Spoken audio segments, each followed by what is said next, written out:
Shalom dan selamat malam Bapak Ibu Saudara-saudariku, para halado dan jemaat HKI Resort Khusus Agape yang kami kasihi di dalam nama Yesus Kristus.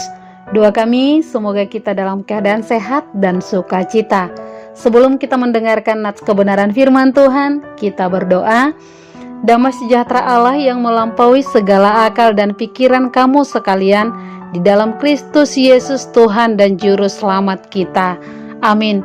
Firman Tuhan yang menyapa kita pada malam hari ini diambil dari Yehezkiel pasal yang ke-37 ayat yang ke-11 sampai ayat yang ke-14. Demikian bunyinya. Firman-Nya kepadaku, hai anak manusia, tulang-tulang ini adalah seluruh kaum Israel. Sungguh mereka sendiri mengatakan, tulang-tulang kami sudah menjadi kering dan pengharapan kami sudah lenyap, kami sudah hilang. Oleh sebab itu, bernubuatlah dan katakan kepada mereka, beginilah firman Tuhan Allah. Sungguh, aku membuka kubur-kuburmu dan membangkitkan kamu, hai umatku, dari dalamnya, dan aku akan membawa kamu ke tanah Israel. Dan kamu akan mengetahui bahwa akulah Tuhan, pada saat aku membuka kubur-kuburmu dan membangkitkan kamu, hai umatku, dari dalamnya. Aku akan memberikan rohku ke dalammu sehingga kamu hidup kembali, dan aku akan membiarkan kamu tinggal di tanahmu, dan kamu akan mengetahui bahwa aku Tuhan yang mengatakannya dan membuatnya. Demikianlah firman Tuhan. Shalom Bapak Ibu Saudara-saudariku yang terkasih. Tema yang sampai bagi kita pada saat ini sesuai dengan tema minggu adalah roh penghibur dan kebenaran. Saya akan memulai khotbah saya pada saat ini dengan kisah nyata seorang pemuda yang terkenal karena kerajinannya dan yang tak kenal menyerah. Sekalipun ia lahir dari pasangan petani yang kurang mampu, keinginannya untuk melanjutkan pendidikan hingga ke perguruan tinggi tidak pernah padam. Semasa ia kuliah, ia selalu bangun jam 4 pagi untuk mengangon sapi milik ayahnya, dan kemudian berangkat ke kampusnya yang berjarak 5 km jauhnya. Sekalipun ia pemuda yang rajin dan ulet, ia masih memiliki rasa rendah diri. Suatu ketika, sang ibu memotivasi pemuda itu untuk mengembangkan potensi yang dimilikinya. Ia pernah mencoba menjadi seorang aktor dan belajar public speaking. Namun ia mengalami berbagai kegagalan, sehingga ia menjadi pengangguran dan hampir bangkrut. Keadaannya saat itu seperti tulang-tulang kering yang seolah-olah tidak lagi memiliki pengharapan untuk bisa dibangkitkan. Namun Bapak Ibu Saudara-saudariku yang terkasih, di masa suramnya, di masa terpuruknya dia dalam kehidupannya, ia tetap bertahan dan tetap mencoba bangkit kembali. Semangat hidupnya inilah yang membuatnya bangkit kembali dengan satu kepercayaan bahwa ia bisa melakukan hal yang besar. Sekalipun pernah gagal dalam public speaking, ia mampu meyakinkan seorang manajer untuk mengizinkannya mengajar di sebuah kelas training dengan pengembalian profit 80%. Siapakah nama pemuda itu? Nama pemuda itu adalah Dale Carnegie dari Amerika. Sejak saat itu, ia memberikan banyak pelatihan pengembangan diri bagi banyak orang. Bahkan ia telah menghasilkan keuntungan $500 Amerika per minggunya. Sehingga dia mengeluarkan satu statement, seseorang yang sukses adalah seseorang yang mendapatkan keuntungan dari kesalahan-kesalahannya dan mencoba lagi dengan cara yang berbeda. Kegagalan bukanlah sebuah titik akhir bagi hidup kita. Respon kita terhadap kegagalan mempengaruhi hasil akhir yang akan kita terima. Seperti halnya dalam teks kita pada saat ini, seperti tulang-tulang kering yang bisa Tuhan hidupkan, demikian juga kegagalan bisa Tuhan ubahkan menjadi sebuah kesuksesan hebat. Amin. Jika kita menyerah dan tidak mau bangkit dari keterpurukan kita, jika kita menyerah tidak mau berjuang untuk mengusahakan keberhasilan yang kita impikan, maka kegagalan itu akan selamanya kita dapatkan, dan itu menjadi satu kegelapan. Jadi Bapak Ibu Saudara-saudariku yang terkasih, jadikanlah kegagalan yang Anda alami sebagai kesempatan untuk mempercayakan jalan hidup kita pada rencana Tuhan yang indah. Cerita ini sangat menginspirasi saya, dan semoga juga menginspirasi kita semuanya. Sesuai dengan teks kita pada saat ini, dari cerita itu apa yang boleh kita dapatkan? Jangan kita memadamkan roh Allah di dalam diri kita, karena roh Allah itu yang akan mengajari kita. Karena roh Allah itu yang akan membangkitkan semangat kita. Karena roh Allah itu yang membuat kita tidak terpuruk hingga hilang pengharapan. Karena roh Allah itu akan memampukan kita menjalankan apa itu kebenaran yang Tuhan inginkan. Roh Allah memberikan semangat bagi kita untuk menemukan siapakah kita, untuk menemukan jati diri kita, untuk melaksanakan apa yang benar sesuai dengan keinginan Allah. Bapak Ibu Saudara-saudariku yang terkasih, boleh kita sampai kepada teks kita pada saat ini. Dalam teks ini Tuhan berfirman kepada bangsa Israel melalui Yehezkiel. Karena apa?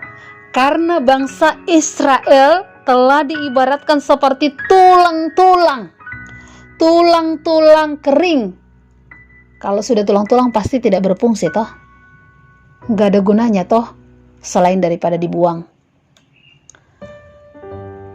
Apa yang mau disampaikan di sana?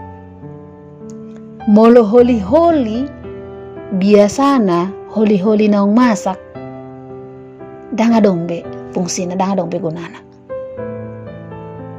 Ini menjadi gambaran Bapak Ibu Saudara-saudariku yang terkasih, bahwa mereka telah mati secara imannya, mati secara rohani. Ngamati beparto dioni nasida. Karena apa? Mereka tidak ada lagi pengharapan. Ngamadati binasida, ngabahiu binasida. Itulah digambarkan seperti tulang-tulang. Karena apa? Mereka berada pada saat itu di dalam pembuangan Babel. Padahal identitas mereka adalah sebagai anak Allah. Sehingga banyak berpikir, bagaimanakah saya disebut sebagai anak Allah, namun saya harus dibuang ke tanah pembuangan ini. Mereka tidak lagi memiliki pengharapan untuk kembali ke Yerusalem. Harapan mereka telah pupus, sudah kering, tidak mungkin lagi kembali ke asalnya. Namun perlu kita tahu Bapak Ibu Saudara-saudariku yang terkasih, dalam teks ini, saat situasinya sudah seperti itu, saat keadaannya sudah seperti itu, Tuhan memanggil Yehezkiel dan menyampaikan kepada bangsa Israel bahwa Tuhan tidak akan membiarkan mereka berada selamanya di pembuangan itu. Dengan kasih karunia Tuhan, dengan inisiatif Tuhan itu sendiri, tanpa ada permintaan daripada bangsa Israel, Tuhan menyuruh Yehezkiel untuk menyampaikan kepada bangsa Israel bahwa Allah akan kembali menghidupkan mereka, bahwa Allah akan kembali membangkitkan semangat hidup bangsa Israel untuk kembali pulang ke Yerusalem. Inilah Bapak Ibu Saudara-saudariku yang terkasih yang boleh kita dapat pelajari dalam teks kita, bahwa keselamatan yang kita dapatkan adalah bukan karena kebaikan kita, Keselamatan yang kita dapatkan adalah bukan karena kebenaran yang kita lakukan. Keselamatan yang kita dapatkan adalah bukan karena perbuatan kita, tapi keselamatan yang kita dapatkan adalah hanya karena kasih karunia Allah. Dan dalam teks ini bisa kita belajar bahwa di dalam Tuhan tidak ada yang mustahil. Tuhan Allah berfirman bahwa Ia akan memberikan roh untuk menguatkan mereka, untuk menyemangati mereka. Roh Allah akan memberikan semangat hidup dan membawa pengharapan kepada mereka. Bapak, Ibu, saudara-saudariku yang terkasih di dalam nama Tuhan Yesus Kristus, kehidupan bangsa itu seperti yang sudah kami nyatakan tadi, ketika berada di pembuangan Babel, yang tidak punya pengharapan, yang sudah kering, yang tidak mungkin lagi menurut logika manusia bahwa itu akan bisa bangkit kembali. Tetapi di dalam Tuhan dan firman-Nya tidak ada yang mustahil, semuanya bisa terjadi. Sebagai orang-orang yang percaya kepada Tuhan, kita tidak terlepas daripada pergumulan hidup kita. Banyak tantangan yang kita hadapi, banyak masalah yang kita hadapi, baik itu di tengah-tengah pekerjaan kita, di tengah-tengah pergaulan kita, di tengah-tengah keluarga kita, dan dimanapun kita berada. Dengan masalah dan tantangan yang kita hadapi sering sekali membuat kita hilang harapan, sering sekali membuat kita jadi hopeless, sering sekali membuat kita mandele. Bapak, Ibu, saudara-saudariku yang terkasih, kadang-kadang tidak ada lagi harapan untuk menyelesaikan masalah yang kita hadapi. Bahkan kadang-kadang kita berpikir bahwa seakan-akan tidak ada lagi jalan keluar dari masalah yang kita hadapi. Tetapi sebagaimana firman Tuhan yang dikatakan, bahwa manusia itu hidup oleh roh Tuhan dan kuasanya, maka manusia itu dapat menghadapi berbagai tantangan dan rintangan, walau bagaimanapun beratnya. Inilah menjadi penghiburan bagi kita, Bapak, Ibu, saudara-saudariku yang terkasih. Di situasi pada saat ini semuanya kita ditantang. Kita berperang melawan COVID-19 yang makin hari semakin banyak yang sudah didiagnosa positif. Bahkan di sekitaran kota Pekanbaru rata-rata kita berada di zona merah. Membuat kita takut, membuat kita terpuruk, bahkan membuat kita khawatir tidak hanya pergi ke tengah-tengah persekutuan di gereja, bahkan melaksanakan aktivitas kita pun kita harus berpikir 7 kali untuk keluar dari rumah. Saat ini Bapak, Ibu, saudara-saudariku yang terkasih, firman Tuhan menguatkan kita, menghibur kita. Di Minggu Pentakosta ini, Roh Tuhan itu adalah yang memberi kehidupan. Di Minggu Pentakosta ini, Roh Tuhan itu adalah yang membawa semangat, membawa kebangkitan, memberikan jalan keluar dari segenap masalah yang kita hadapi. Karena itu, tidaklah lebih besar tantangan kita, rintangan yang kita hadapi daripada kuasa Allah itu sendiri dan kasih setia Allah terhadap siapapun yang mau mendengarkan firman-Nya dan melakukannya dengan setia dalam kehidupannya. Ini mau memberikan kita penghiburan, Bapak, Ibu, saudara-saudariku yang terkasih. Begitu besarnya masalah yang kita hadapi, tetapi ingatlah bahwa ada Tuhan yang lebih besar dan yang tidak ada tandingannya dibandingkan dengan kuasa yang ada di tengah-tengah dunia ini. Maka di Minggu Pentakosta ini, renungan yang sampai bagi kita pada saat ini diingatkan kembali bagaimana pekerjaan Roh Kudus. Kalau kita lihat dari Yohanes 14 ayat 16, Roh Kudus adalah penghibur, Parakletos, yang datang dari Allah untuk memberikan nasihat dan penghiburan kepada kita. Roh Kudus adalah Allah sehingga di dalam Roh Kudus itu Allah sendiri secara langsung hadir di dalam hidup kita. Ini Bapak Ibu Saudara-saudariku yang terkasih, Roh Kudus memberikan kepastian kepada kita bahwa segala dosa kita benar-benar sudah diampuni di dalam Yesus Kristus. Dan perlu kita garis bawahi, kami ingatkan bahwa hanya ada satu dosa yang tidak dapat diampuni, yaitu ketika orang menolak pengampunan itu, ketika orang itu mengeraskan hatinya sehingga pekerjaan Roh Kudus dihinanya dengan menyebutnya pekerjaan roh jahat. Inilah dosa yang tidak terampuni. Markus 3 ayat yang ke-30. Maka Bapak Ibu Saudara-saudariku yang terkasih, kebenaran firman Tuhan bagi kita pada saat ini, bagaimana kita harus mendengarkan, menerima Roh Kudus, menerima Tuhan setiap waktu, setiap saat, setiap keadaan, setiap situasi. Karena Roh Tuhan akan memberikan kita semangat, memberikan kita damai sejahtera, memberikan kita sukacita, memberikan kita penguasaan diri, memberikan kita mampu untuk berjalan di jalan kebenaran seperti yang Tuhan harapkan. Maka Bapak Ibu Saudara-saudariku yang terkasih, dengan begitu banyak problema kehidupan kita, dengan begitu banyak pergumulan hidup kita, firman Tuhan mengajak kita agar kita mengandalkan Tuhan dalam setiap sisi kehidupan kita, agar kita mendapatkan kekuatan untuk melaluinya.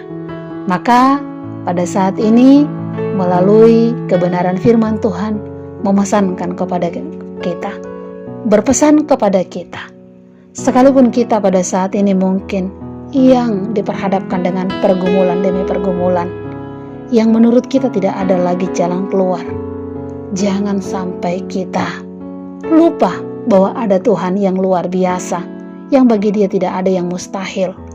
Maka mengajar kita, firman Tuhan mengajar kita pada saat ini agar tetap di dalam pergumulan itu, di dalam rintangan itu, di dalam masalah itu, di dalam setiap problema yang kita hadapi, itu semakin menguatkan iman percaya kita. Dan mari kita sadari bahwa kita tidak akan mampu menghadapi segenap pergumulan kita hanya mengandalkan kekuatan kita. Itu akan sama seperti tulang-tulang kering itu. Kita tidak akan berdaya, kita akan kehilangan pengharapan kita, kita tidak akan semangat. Karena itu Bapak Ibu Saudara-saudariku yang terkasih, mari kita andalkan Tuhan di dalam setiap sisi kehidupan kita, agar Dia yang akan menemani kita, memberikan kekuatan kepada kita. Yang kedua, ketika kita sudah menyadari bahwa kita adalah anak kasih karunia Allah, yaitu melalui penebusan daripada Yesus Kristus, maka jangan lagi jatuh ke dalam dosa yang sama. Tapi marilah kita bertobat di hadapan Allah dan setialah kita terhadap perintah-perintah Tuhan. Yang ketiga, yang terakhir, mari kita terima. Mari kita buka hati kita agar Roh Kudus berdiam dalam diri kita, agar kita bisa hidup sesuai dengan apa yang Tuhan kehendaki, hidup sesuai dengan apa yang Tuhan inginkan, yaitu melaksanakan buah-buah roh.